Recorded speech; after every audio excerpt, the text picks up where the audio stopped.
Clair Obscur Expedition 33 is now, I believe, the most nominated game of all time at the Game Awards. Holy crap. So let's talk about this for a second. We're going to talk about each nomination. We're going to talk, does it deserve these nominations? Is the fact it's the most nominated make it the best game, arguably of all time? I think first off, right, straight off the bat, if you were to say Clair Obscur is your favorite game of all time, I think there's worse answers. And that's insane, dude. Not very often do we even get games that you can say that about. But I also think it's important to keep in mind that the Game Awards, this is not a super long thing. The Game Awards has only really been going on like consistently getting more media attention for like the last decade. So when you take that into account, there's a lot of other games from the past that you could look at and be like, okay, maybe those could have been the highest awarded game of all time. Maybe Ocarina of Time, something like that, God of War 2. Maybe that would have been the most nominated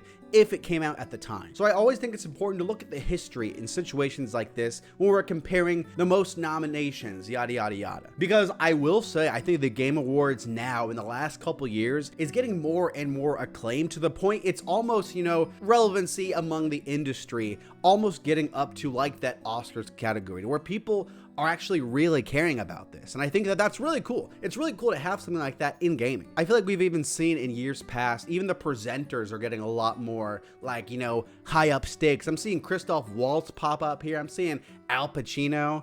I think he did one. Man, if they want to get really crazy, they'd have me present one, Game of the Year, just saying. I'll do it. You know what? I'll do it, guys. I'll do it. If they came out and approached me, I'd probably do it. Probably. So let's look at some of these awards that it's actually nominated for. They have an award for Best Performance, and we have Ben Starr, we have Jennifer English, and we have Charlie Cox.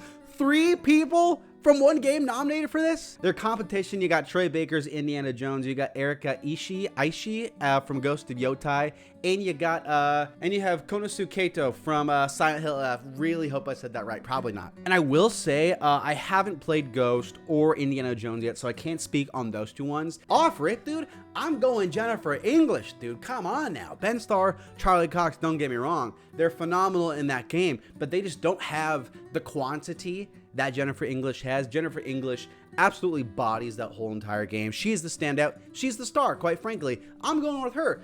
I'm glad the other 2 guys got nominated. If anything, I think Troy Baker could have been nominated again for Death Stranding. I think he was better, quite frankly, than both Ben Starr and Charlie Cox, but I also think he is better than everyone on this list. That's my favorite performance of the year, gaming-wise. Best Game Award for a role-playing game. I don't really know that, but sure. I mean, look, sounds pretty good. Best Game Award for an independent game, dude. Come on, dude. I think that is like a no-duh that has to be nominated. That's like, it's one of the biggest, if not the biggest indie release like of all time, dude. It's so big. Game Award for Best Narrative. I think that's a duh, dude. Let's see what else is up there with it.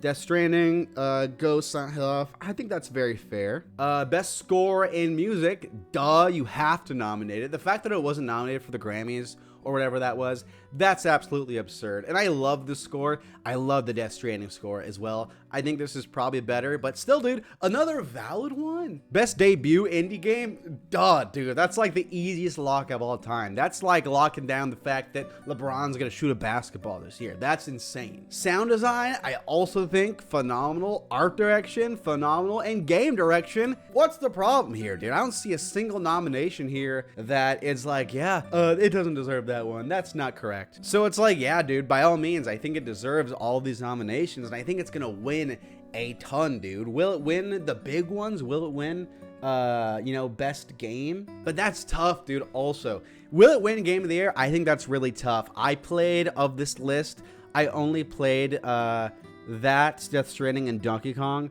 It's super close between that and Death Stranding. I don't even know, dude. That's a super tough call. I can't even decide. Both those games are phenomenal. But pretty much, long story short, Clair Obscur Expedition 33, that is legit, bro. It is a legit big dog game. I'm talking, it competes up there with God of War 2018. It competes up there with Last of Us. It's that good. And for a indie studio like this, we should be thrilled that this game is doing so good. We should all be, cheering for the success of Clair Obscur all day long for the next decade, dude, because we need more games like this. It shows that the AAA format is not needed to make good games. And, you know, shout out to games like Hollow Knight 2, Hades, these other games that aren't like these big AAA games. I'm not saying those are any lesser because they're not AAA games as well. But I think that just Clair Obscur in general, all indie games, we should be rooting, we should be championing these games, because when they win, the industry wins, dude. And that means we win. And I'm happy. Anyways, thanks so much for watching. Kind of a weirder video, just kind of yapping some thoughts on there. What do you think? Do you think it's gonna win? Do you think it deserved to get nominated for all these awards? What do you think will win Game of the Year? What's your favorite? Let me know. Anyways, thanks so much for watching. New videos every single day. I'll talk to you later. Bye-bye.